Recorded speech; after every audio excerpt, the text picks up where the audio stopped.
सब लोग सोचते हैं कि वो बस एक गरीब गांव का एक लाचार लड़का था, लेकिन आखिर में वही इतिहास का सबसे महान राजा बन जाता है। बहुत समय पहले एक आदमी जिसका नाम ग्री था, एक अनाथ बचपन से उठकर पूरी दुनिया का विजेता बन गया था। कोई भी उसके सामने टिक नहीं पाया और जो भी उसके खिलाफ जाता उसे बिना कोई दया के धरती से मिटा दिया जाता। लेकिन दुनिया की सारी ताकत के बाद भी उसके जीवन में कोई सुख नहीं था, क्योंकि वो अकेला था। फिर एक दिन अचानक वो खुद को एक गहरे समंदर में डूबता हुआ महसूस करता है और एक आवाज उससे कहती है कि अपने अगली जिंदगी में रोशनी की तलाश करे। राजा समझ जाता है कि उसकी मौत हो चुकी है और तुरंत ही अगले पल वो अपने आंखें एक अंधेरे कमरे में खोलता है, जहाँ दो अनजान लोग उसके सिर के ऊपर झुके होते हैं। वो उसे आर्थर कहकर बुलाते हैं और एक दूसरे से कहते हैं कि उनका बेटा कितना उन जैसा दिखता है, जबकि उसे ये तक पता नहीं होता कि ये लोग कौन है और वो कहाँ है। अब उसे पता चलता है कि उसका पुनर्जन्म हो चुका है, पूरी पिछले जिंदगी की यादें और समझ के साथ। वो महान राजा जो अब एक मामूली सा बच्चा है, आर्थर के रूप में अपने इस नई जिंदगी को काफी लो लेवल मानता है। वो अपने शरीर पर ज्यादा कंट्रोल नहीं रख सकता और एक छोटे बच्चे जैसा एक्ट करते हुए जब उसके माँ बाप उसका डायपर बदलते हैं तो उसे बहुत ज्यादा शर्म आती है।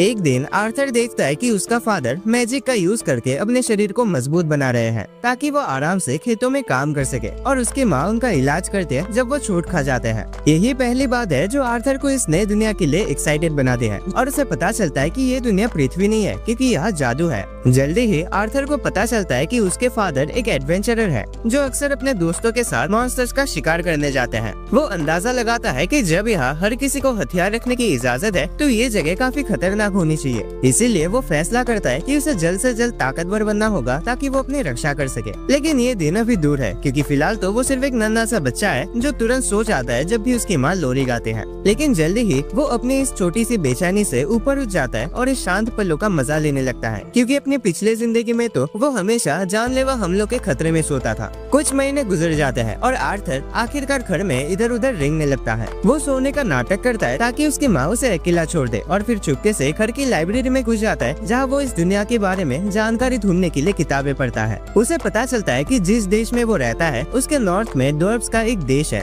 और ईस्ट में एल्व्स का, इंसानों का अपना एक देश है जिसे एक राजा संभालते हैं। लेकिन उसकी पिछली जिंदगी की तरह यहाँ सिंहासन के लिए लड़ाई नहीं होती, यहाँ राजा का बेटा ही अगला राजा बनता है। फिर वो एक और किताब पढ़ता है जो जादू के बारे में बताते हैं और आर्थर को समझ आता है कि इसी मैजिक के कारण ये दुनिया साइंस और टेक्नोलॉजी में इतने पीछे है। उसे पता चलता है कि लगभग 1% लोग ही मैजिक का यूज कर सकते हैं और किसी इंसान की मैजिक कैपेसिटी उसके माँ बाप की कैपेसिटी पर निर्भर करती है। किताब बताते हैं कि मैजिक यूजर्स मेनली दो तरह के होते हैं। पहले होते हैं ऑगमेंटर्स जो माना का यूज करके अपनी फिजिकल एबिलिटी को बहुत ज्यादा बढ़ा लेते हैं और एक वॉरियर जैसे लड़ते हैं। दूसरे होते हैं कॉन्ज्यूरर्स जो अपने माना को अपने शरीर के बाहर प्रोजेक्ट कर सकते हैं, जैसे जादूगर करते हैं। आर्थर को समझ आता है कि उसके फादर एक ऑगमेंटर है, लेकिन वो सोचता है कि उसकी माँ एक टिपिकल कंज्यूरर नहीं है, क्योंकि उनकी हीलिंग पावर कुछ अलग सी लगती है। वो इस बारे में ज्यादा नहीं सोचता और किताब में मैजिक यूजर बनने के तरीके पढ़ता रहता है। किताब बताते हैं कि मैजिक यूज करने के लिए एक मैजिक कोर होना जरूरी है, जो तब बनता है जब किसी इंसान के शरीर के अंदर की माना को एक सिंगल पॉइंट पर कंसंट्रेट किया जाता है। अक्सर लोग जवानी के बाद ही इसे बनाना शुरू करते हैं और एक मजबूत मैजिक कोर बनाने में साल लग जाते हैं। लेकिन आर्थर तो पहले ही अपनी पुरानी जिंदगी में ऐसे कॉन्सेप्ट के बारे में जानता था।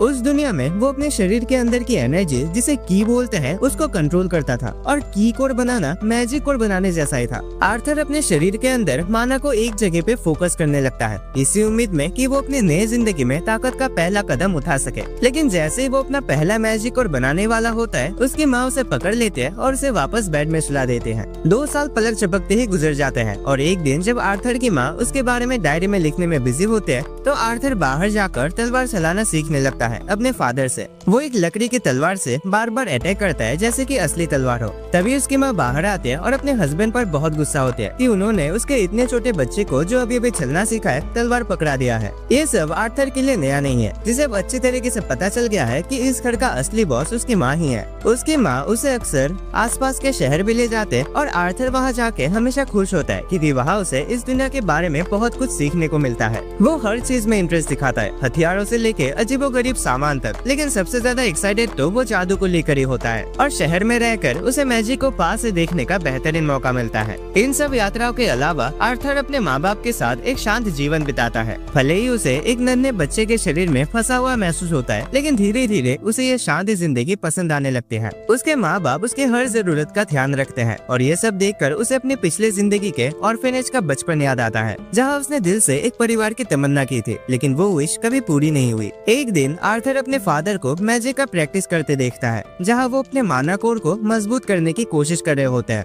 आर्थर उन्हें देखकर काफी एक्साइटेड हो जाता है, लेकिन उसके फादर बस जमीन से कुछ पत्थर ही उठा पाते हैं माना के जरिए। आर्थर बिल्कुल इम्प्रेस नहीं होता, उसे लगता है कि नमूनाबाजी करने से अच्छा तुम हाथों से पत्थर उठा लेते। तभी उसकी माँ उसके पास आकर कहते हैं कि उसके फादर ने अपने बेस्ट एफर्ट नहीं दिए है। फिर उसका फादर दोबारा पूरा ध्यान लगाकर अपनी वाइफ को इम्प्रेस करने के लिए एक के बाद एक जबरदस्त अटैक्स करता है, जिससे जमीन तक हिल जाते हैं। इस बार आर्थर अपने फादर के स्किल से सच में इम्प्रेस होता है। उसकी माँ को यकीन होता है कि जब वो बड़ा होगा तो एक महान योद्धा बनेगा। आर्थर तुरंत ट्राई करना चाहता है, लेकिन उसकी माँ उसे उठाकर सुलाने ले जाती है। रास्ते में वो लाइब्रेरी के पास से गुजरते हैं तो आर्थर अपनी माँ से रिक्वेस्ट करता है कि वो उसे किताबें पढ़ने दे। पहले तो उसकी माँ मना कर देती है, लेकिन जब वो मासूम से नजर से उसकी तरफ देखती है तो वो मान जाती है। आखिरकार वो उसे अकेला छोड़ देती है लाइब्रेरी में और बाहर चली जाती है अपने हस्बैंड के पास। आर्थर फिर अपने शरीर की सारी माना को एक जगह पे फोकस करने लगता है, जैसे वो पिछले 2 सालों से कोशिश कर रहा था। उसे लगता है कि अब वो मैजिक यूज करने के बिल्कुल करीब है, और तभी अचानक उसका माना कोर बन जाता है, जिसकी वजह से एक भयंकर धमाका होता है जो पूरे घर को उड़ा देता है, और आर्थर के फादर अपनी वाइफ को बचाते हुए घायल हो जाते हैं। दोनों घबरा जाते हैं कि उनका बेटा कहीं खतरे में तो नहीं है, लेकिन जब वो अंदर जाके देखते हैं तो उनकी आंखों पर विश्वास नहीं होता। आर्थर हवा में तैर रहा होता है एक सुनहरे रोशनी के साथ। आर्थर उन्हें एक कॉन्फिडेंस स्माइल देता है और बताता है कि वो मैजिक कर सकता है। वो जमीन पर उतरता है और उनकी तरफ चलने लगता है, लेकिन तभी छत का एक टुकड़ा उसकी तरफ गिरता है। वो घबरा जाता है और सोचता है कि शायद उसकी जिंदगी का ये आखिरी पल है, लेकिन उसके दोनों माँ बाप एक साथ उसकी तरफ कूद जाते हैं उसे बचाने के लिए। आर्थर तभी समझ जाता है कि उसके माँ बाप की जिम्मेदारी है उसे सुरक्षित रखना, लेकिन जब वो दोनों रो पड़ते हैं तो आर्थर हैरान रह जाता है। अपनी पिछली जिंदगी में उसने कभी ऐसा इमोशन महसूस नहीं किया था। दूसरे बच्चों के माँ बाप भी या तो गर्व दिखाते या फिर निराशा, पर कभी ऐसे आंसू नहीं बहाते थे। जैसे वो सोचता है कि एक ऐसा नया एहसास है, आर्थर भी रो पड़ता है अपनी माँ से चिपक के बिना सोचे समझे। कुछ साल गुजर जाते हैं और अब आर्थर एक छोटा लड़का बन गया है जो अपने फादर रेनॉल्ड से कॉम्बैट स्किल्स सीख रहा है। आर्थर और उसके फादर गार्डन में आमने सामने खड़े होते हैं, जहाँ उसके फादर उसे अपने ग्लव्स देना चाहते हैं, लेकिन आर्थर उन्हें मना कर देता है क्योंकि उसे पता है कि इस उम्र में उसके पास उन्हें संभालने की ताकत नहीं है। उसकी जगह वो एक लकड़ी की तलवार उठाता है और उसका फादर भी वही करता है। आर्थर तुरंत एक्शन में आ जाता है और लगातार 3 अटैक करने की कोशिश करता है, लेकिन उसका फादर बहुत ज्यादा ताकतवर होता है और आसानी से हर अटैक को रोक लेता है। आर्थर समझ जाता है कि उसके फादर अपनी तलवार में मैजिक से रिइंफोर्समेंट कर रहे हैं, इसीलिए वो भी अपनी माना लकड़ी की तलवार में भर देता है। कुछ ही देर बाद वो दोबारा अपने फादर पर दौड़ता है और इस बार उसका अटैक इतना जोर का होता है कि उसके फादर की तलवार टूट जाती है। आर्थर मुस्कुराता है और कहता है कि उसकी लकड़ी उसके फादर की लकड़ी से ज्यादा बेहतर है, लेकिन उसके फादर बहाना बनाते हुए कहता है कि स्टेमिना ज्यादा मायने रखता है, ताकत तो 19-20 का इधर उधर होते रहता है। चाहे जैसे भी हो, उसके फादर समझ जाते हैं कि आर्थर एक जीनियस है, इसीलिए वो एक मुश्किल फैसला लेते हैं अपनी वाइफ से बात करने का, ताकि आर्थर को शहर के बाहर किसी अच्छे टीचर के पास भेज सके। लेकिन उसकी माँ एलिस इस फैसले के बिल्कुल खिलाफ होते हैं। वो अपने प्यारे क्यूट बेटे को अपने से अलग नहीं करना चाहते, खासकर जब वो सिर्फ 4 साल का है। रेनॉल्ड कहता है कि सिर्फ 4 साल की उम्र में आर्थर की लकड़ी उससे भी ज्यादा शक्तिशाली है, उसे किसी स्किल योद्धा के पास ट्रेनिंग लेनी चाहिए। लेकिन उनके किसी भी फैसले पर पहुंचने से पहले आर्थर बोल पड़ता है और कहता है कि इतना झमेला करने से अच्छा उन सबको साथ मिलकर जाना चाहिए। ये आइडिया चाहे जितना भी बेकार लग रहा हो, दोनों माँ बाप तुरंत मान जाते हैं, शायद इसीलिए क्योंकि उनके दुनिया में अभी भी घर की देखभाल करने का ज्ञान नहीं आया है। कुछ दिन बाद एलिस और रेनॉल्ड के पुराने पार्टी मेंबर्स आते हैं उनके साथ सफर पे जाने के लिए, और आर्थर उन सब से मिलता है। उसके माँ बाप के पुराने ग्रुप में काफी सारे स्किल्ड एडवेंचरर्स थे। एडम इस ग्रुप का लीडर था। ये बड़ी 6 सौ वाली औरत है एंजेला। डार्डन एक एवरेज से दिखने वाला आदमी है और एक स्किल्ड आर्चर जिसका नाम हेलन है, और जैस्मिन एक पिक्सी टाइप का लड़की जो किसी वजह से आर्थर पर शक करते हैं, पता नहीं क्यों। जल्द ही सब लोग चलना शुरू कर देते हैं और आर्थर को पता चलता है कि इस दुनिया में ट्रांसपोर्ट अब भी काफी पुराना है, जबकि उसके पिछले दुनिया में लोग एयरशिप लेकर घूमते थे। कुछ देर बाद सब लोग रुककर खाना खाने बैठते हैं, लेकिन तभी जंगल से कुछ भेड़िया मॉन्स्टर निकल कर आ जाते हैं खाने की स्मेल के कारण। जैस्मिन तुरंत एक्शन में आ जाते हैं, 2 डैगर्स पकड़ के हर उस भेड़िए को काट देते हैं जो उसके सामने आता है। रेनॉल्ड, एडम और हेलन भी अपने अपने हथियारों से कुछ और भेड़ियों को मार गिराते हैं। डार्डेन और एंजेला अपनी मैजिक का इस्तेमाल करते हैं और बचे हुए मॉन्स्टर्स को पूरी तरह से तबाह कर देते हैं। उस रात सब लोग मॉन्स्टर्स को पका के खाने लगते हैं। थोड़ी देर बाद एलिस देखते हैं कि रेनॉल्ड के हाथ से अभी खून बह रहा है, तो वो उसका इलाज करने लगते हैं। बाकी के पार्टी मेंबर्स तुरंत खड़े हो जाते हैं और उन दोनों के आसपास एक प्रोटेक्शन सर्कल बना लेते हैं। आर्थर हैरान हो जाता है, लेकिन फिर उसे पता चलता है कि एलिस एक खास जादूगर है जिसके पास हीलिंग मैजिक है, जो इस दुनिया में बहुत ही रेयर होता है। अपनी हीलिंग मैजिक के रेयरिटी के कारण एलिस हमेशा पकड़े जाने के खतरे में रहती है और यही वजह थी कि उन्होंने गांव में शिफ्ट होने का फैसला किया था ताकि वो किसी के नजर में न आए। खुशकिस्मती से हीलिंग मैजिक बिना किसी दिक्कत के काम करता है, लेकिन उसके बाद एडम कहता है कि उसे थोड़ा एक्सरसाइज करना है और वो आर्थर से ट्रेनिंग के लिए कहता है। आर्थर ट्रेनिंग के लिए हाँ कह देता है और एडम अपने तेज फालर के हेड को कपड़े से लपेट लेता है ताकि आर्थर को चोट न लगे। दोनों अपने ट्रेनिंग के लिए तैयार हो जाते हैं और अपने वेपन्स में माना पड़ लेते हैं, लेकिन एडम को हैरानी होती है जब आर्थर पहला अटैक करता है। वो अपनी स्पीड बढ़ाने के लिए मैजिक का यूज करता है और बिजली की तरह एडम की तरफ भागता है, फिर अचानक गायब हो जाता है और एडम के पीछे से आकर उसे सरप्राइज कर देता है। बदकिस्मती से आर्थर का पैर फिसल जाता है, जिसका फायदा एडम उठाता है और रिएक्ट करता है। दोनों के बीच एक इंटेंस फाइट शुरू हो जाती है। सब लोग आर्थर की तेजी देखकर हैरान रह जाते हैं, लेकिन आखिरी मोमेंट में उसका हल्का सा बॉडी वेट उसे हवा में उछाल देता है और एंजेला उसे बचाने के लिए अपनी विंग मैजिक का यूज करते हैं। आर्थर आराम से जमीन पर उतरता है, जबकि बाकी सब लोग एडम को डांटना शुरू कर देते हैं कि उसने एक छोटे बच्चे के साथ इतना ज्यादा सीरियस फाइट किया। एडम अपना बचाव करता है और कहता है कि बच्चा बहुत स्ट्रॉन्ग है, लेकिन कोई उसकी बात नहीं सुनता। जैस्मिन दूसरी तरफ आर्थर की स्किल से काफी इम्प्रेस लगते हैं और उसे उसके टेक्निक्स के बारे में सवाल पूछने लगते हैं। अगले कुछ दिन काफी तेजी से निकल जाते हैं, जहाँ आर्थर हर रोज ट्रेनिंग करता है, खाता है, सोता है और फिर से ट्रेनिंग करता है, पार्टी के लगभग हर मेंबर के साथ। उसने एडम से लैंस टेक्निक सीखी, रेनॉल्ड से पुशअप्स, हेलन से आर्चरी और जैस्मिन से रनिंग, जो उसेन बोल्ट की तरह उसे भागना सिखाते हैं। जैस्मिन को आर्थर काफी पसंद आ जाता है और वो उसे एक किटी पार्टी में फंसाने की कोशिश करते, एक छोटी तलवार और बेबी ऑयल देकर, लेकिन आर्थर की माँ नहीं चाहती कि उसका बेटा किसी प्रॉब्लम में पड़े, तो वो उसे बुला लेते हैं। जल्द ही सभी अपना सफर फिर से शुरू करते हैं, लेकिन अचानक कुछ हलचल की वजह से उन्हें रुकना पड़ता है। तभी अचानक कई तीर उनकी तरफ उड़ते हैं और आर्थर तुरंत समझ जाता है कि उन पर लुटेरों ने हमला किया है। डार्डेन और एडम तुरंत गाड़ी के सामने आ जाते हैं, जबकि एंजेला अपने विंग मैजिक का यूज करके सभी तीरों को उड़ा देते हैं। आर्थर बाहर झांकता है और देखता है कि उन्हें चारों तरफ से लुटेरों ने घेर रखा है। वो भयानक चेहरे वाला बैंडिट लीडर अपने लोगों को हुक्म देता है कि एलिस और आर्थर को चोट न पहुंचाया जाए, क्योंकि उन्हें ज्यादा दाम में बेचा जा सकता है और बाकी सबको खत्म कर दिया जाए। सभी लुटेरे जोर से चीख कर हाँ में हाँ मिलाते हैं और लड़ाई के लिए आगे बढ़ते हैं, जहाँ उनका एक एक करके रेनॉल्ड और उसकी पार्टी के मेंबर्स द्वारा सफाया किया जाता है। आर्थर जानता है कि उनकी पार्टी के हर एक सदस्य इंडिविजुअली बहुत पावरफुल है, लेकिन दिक्कत तब शुरू होती है जब लुटेरे संख्या में ज्यादा होने का फायदा उठाने लगते हैं। लगातार फाइटिंग के कारण पार्टी मेंबर्स थक जाते हैं। तभी बैंडिट लीडर रेनॉल्ड्स के साथ 1v1 लड़ने जाता है और उसे गाड़ी में दे मारता है जिसमें आर्थर था। गाड़ी टूट जाती है और एलिस तुरंत रेनॉल्ड की मदद करने दौड़ती है, लेकिन रेनॉल्ड उससे कहता है कि वो अपने मैजिक यूज न करे, वरना हालात और खराब हो जाएंगे। रेनॉल्ड खुद किसी तरह उठता है और आर्थर से कहता है कि वो अपनी माँ को ले जाए किसी सुरक्षित जगह पर, जब तक वो बैंडिट लीडर से निपट रहा है।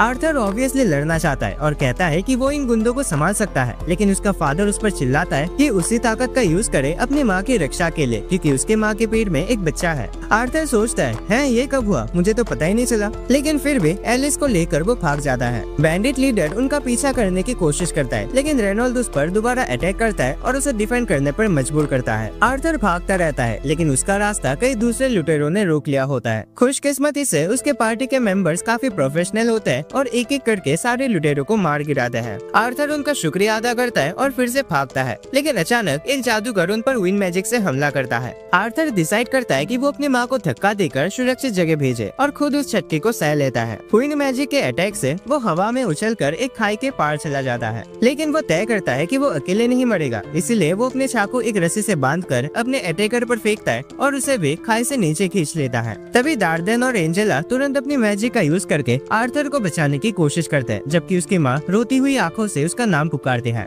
उसी दौरान आर्थर एक अलग ही शांति महसूस करता है, जैसे उसने कुछ बड़ा हासिल कर लिया हो। आर्थर सोचता है कि क्या यही खुशी का एहसास होता है, जब अचानक उसकी आंखों में आंसू आ जाता है, क्योंकि उसे याद आता है कि वो बड़ा भाई बनने वाला था, लेकिन अब उसे लगता है कि वो जिंदगी उसे छीन ली गई है। जैसे आर्थर गिरने के बाद अपनी आंखें खोलता है, उसे पता चलता है कि वो अभी भी जिंदा है। वो सोचता है कि वो कहाँ है, तभी जमीन उसके नीचे से कांपने लगती है, जैसे कोई बहुत बड़ा चीज उसकी तरफ बढ़ रहा हो। आर्थर उठकर देखने की कोशिश करता है और तभी एक डरावने शक्ल वाले डीमन को देखकर उसकी रूह कांप जाती है, जो उसका नाम लेकर उसे बुलाता है। आर्थर डर जाता है, लेकिन वो एक सिग्मा बॉय है जो बिना फाइट के हार नहीं मानता। वो डीमन पर अटैक करता है, लेकिन डीमन उसे आराम से एक तरफ पटक देता है। जैसे आर्थर उठता है, डीमन कहता है कि उसे अभी बहुत कुछ सीखना बाकी है। फिर वो डीमन उसे ये भी बताता है कि वो उसका दुश्मन नहीं बल्कि दोस्त है। आर्थर समझ नहीं पाता कि क्या हो रहा है। तभी डीमन कुछ फल तोड़ के लाता है और कहता है कि पहले उसे खाना होगा, वरना वो कोई भी सवाल का जवाब नहीं देगी। आर्थर के पास कोई और ऑप्शन नहीं होता, तो वो तुरंत फल खाना शुरू कर देता है। खाने के बाद वो डीमन से पूछता है कि क्या उसके माँ बाप ठीक है। डीमन उसे एक विजन दिखाता है जिसमें रोड पर उसके पेरेंट्स और उसके दोस्तों ने लुटेरों से लड़ाई की थी।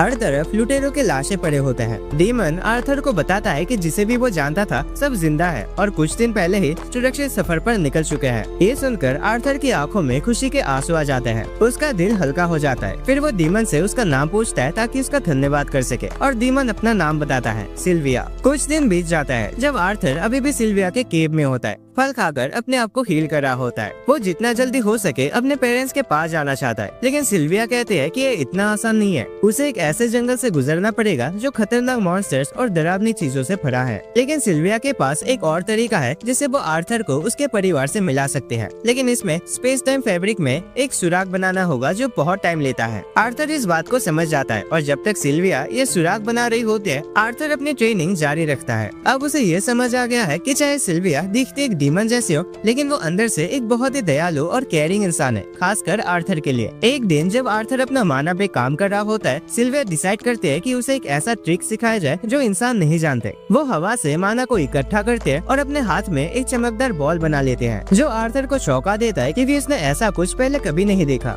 सिल्विया उसे बताते हैं कि ज्यादातर इंसान सोचता है कि वो या तो माना इकट्ठा कर सकता है या उसका इस्तेमाल, लेकिन नेचर में काफी जीव ऐसे होते हैं जो दोनों काम एक साथ कर सकते हैं। वो आर्थर को ये ट्रिक सिखाने का ऑफर करते हैं, लेकिन उससे पहले वो जानना चाहते हैं कि आर्थर इतना स्ट्रॉन्ग होने के बाद क्या करेगा। आर्थर काफी देर तक सोचता है और फिर जवाब देता है कि जब वो स्ट्रॉन्ग बन जाएगा तो हर उस इंसान को मार देगा जो उसके लोगों को नुकसान पहुंचाने की कोशिश करेगा। लेकिन सिल्विया को ये जवाब पसंद नहीं आता और वो उसे एक तरफ पटक देता है। आर्थर इस बात से गुस्सा हो जाता है, लेकिन सिल्विया उसे कहती है कि उसने उसका टेस्ट फेल कर दिया क्योंकि वो किसी ऐसे इंसान को कुछ भी नहीं सिखाएगी जिसमें से पागल और जानलेवा सोच हो। आर्थर कंफ्यूज हो जाता है क्योंकि उसके पिछले जिंदगी का बस एक ही लेसन था, तुम स्ट्रॉन्ग बनो ताकि अपने दुश्मनों को मार सको। लेकिन जब सिल्विया उसे पूछती है कि क्या उसे हमेशा लोगों को मारने के बारे में सोचना अच्छा लगता है, तो आर्थर चुप हो जाता है। फिर सिल्विया उससे कहती है कि ताकत का इस्तेमाल सिर्फ मारपीट के लिए नहीं होता और वो नहीं चाहती कि आर्थर अपनी जिंदगी गुस्से और वायलेंस में बर्बाद करे। उसकी बातें सीधा आर्थर के दिल को छू लेते हैं, जैसे कि सिल्विया उसकी पुरानी जिंदगी के बारे में सब कुछ जानती हो। वो फिर से वही सवाल पूछते हैं कि जब आर्थर स्ट्रॉन्ग बनेगा तो क्या करेगा। इस बार आर्थर जवाब देता है कि वो उन लोगों की रक्षा करेगा जो उसे प्यार करते हैं। सिल्विया को ये जवाब पसंद आता है और वो उसे सिखाना शुरू करते हैं कि कैसे माना को सीधा अपने आसपास के एनवायरनमेंट से जमा करके उसे यूज किया जा सकता है। आर्थर इस टेक्निक को काफी जल्दी सीख जाता है, लेकिन जैसे ही वो एक्साइटेड होकर सिल्विया को दिखाने के लिए दौड़ता है, सिल्विया उसे एक तरफ मार देती है और पत्थरों के नीचे दबा देती है। आर्थर कंफ्यूज हो जाता है, लेकिन सिल्विया टेलीपैथी के जरिए उसे कहते हैं कि बिल्कुल आवाज भी मत करना। कुछ ही पल बाद सिल्विया जैसे एक और डीमन वहाँ आता है और कहता है कि वो उसके साथ वापस चले। सिल्विया मना कर देते हैं, तो वो डीमन उस पर एक एनर्जी बॉल से अटैक करता है। आर्थर ये देखकर परेशान हो जाता है, लेकिन सिल्विया उसे तसल्ली देते हैं कि वो ठीक है। वो खड़ी होती है और अपनी पूरी पावर रिलीज करती है। उसका डीमन जैसा शरीर टूट जाता है और वो एक सफेद ड्रैगन में बदल जाते हैं। फिर वो उस डीमन पर एक हाइपर बीम छोड़ देती है जिसे वो मुश्किल से रोक पाता है। वो सिल्विया को चेतावनी देती है कि इतनी बड़ी पावर का यूज उसके लिए महंगा पड़ सकता है, लेकिन सिल्विया कहते हैं कि उसे अपनी जिंदगी से कोई पछतावा नहीं है। वो डीमन उसकी अटैक किसी तरह कैंसिल कर देता है और फिर उस पर डार्क एनर्जी बॉल की बारिश कर देता है, जिनमें से कुछ केव को भी डैमेज करते हैं। सिल्विया थोड़ी डिस्ट्रैक्ट हो जाते हैं क्योंकि वो चेक करना चाहती थी कि आर्थर सेफ है या नहीं। ये देखकर डीमन एक बड़ा अटैक करता है जिसे वो सिल्विया को होश में नहीं छोड़ता। सिल्विया समझ जाती है कि अब आर्थर भी खतरे में आ सकता है, इसलिए वो डिसाइड करते हैं कि वो सब कुछ दांव पे लगा देगी ताकि आर्थर को वहाँ से निकाल सके। सिल्विया अपनी सारी ताकत का इस्तेमाल करके समय को रोक देते हैं और फिर आर्थर को बाहर बुलाते हैं। कहते हैं कि अब उसे घर जाना होगा। वो स्पेस और टाइम में एक सुराग खोलते हैं और कहते हैं कि ये पोर्टल उसे सीधा उसके परिवार के पास नहीं ले जाएगा, लेकिन अब वो इतना स्ट्रॉन्ग हो गया है कि अकेला सर्वाइव कर सकता है जब तक वो उन्हें ढूंढ ना ले। आर्थर समझ आता है कि सिल्विया अपने आप को उसके लिए कुर्बान कर रही है और उसका दिल टूट जाता है, लेकिन सिल्विया उसे वादा करवाती है कि वो अपनी ताकत का इस्तेमाल उन लोगों की रक्षा के लिए करेगा जिन्हें वो प्यार करता है। फिर वो उसे अलविदा के रूप में कुछ गिफ्ट देते हैं, एक क्रिस्टल अंडा और एक पंख, और कहते हैं कि उनका ध्यान अच्छी तरह से रखे। उसके बाद सिल्विया आर्थर को एक प्यार भरा किस देती है और अचानक आर्थर के दोनों हाथों पर सुनहरे टैटूज आ जाते हैं। सिल्विया कहती है कि उनका मतलब और मकसद उसे तब समझ आएगा जब सही समय आएगा, लेकिन अभी के लिए बाय बाय। फिर सिल्विया उसे बताती है कि उसे असल में इतना समय नहीं लगा पोर्टल बनाने में, उसने जानबूझकर देर करा क्योंकि उसे कुछ दिन आर्थर के साथ बिताना था, जो उसे बहुत अच्छा लगा। आर्थर ये सुनकर रो पड़ता है और समझ आता है कि वो अभी इतना स्ट्रॉन्ग नहीं है कि सिल्विया को बचा सके, चाहे उसने वादा किया था कि वो अपने को हमेशा बचाएगा। सिल्विया कहते हैं कि उनका वादा इस सिचुएशन में लागू नहीं होता और उसे जल्दी करने को कहते हैं। आर्थर कहता है कि उसे फर्क नहीं पड़ता कि सिल्विया एक ड्रैगन है या डीमन, क्योंकि वो उसके लिए एक परिवार है और परिवार को कभी पीछे नहीं छोड़ा जाता। सिल्विया हंसकर कहते हैं कि उसके पास ऑलरेडी एक माँ है, तो आर्थर डिसाइड करता है कि वो उसे ग्रैंड माँ बुलाएगा। ये सुनकर सिल्विया एक ड्रैगन रो पड़ते हैं। फिर वो आर्थर को धक्का देकर पोर्टल के अंदर भेजते हैं।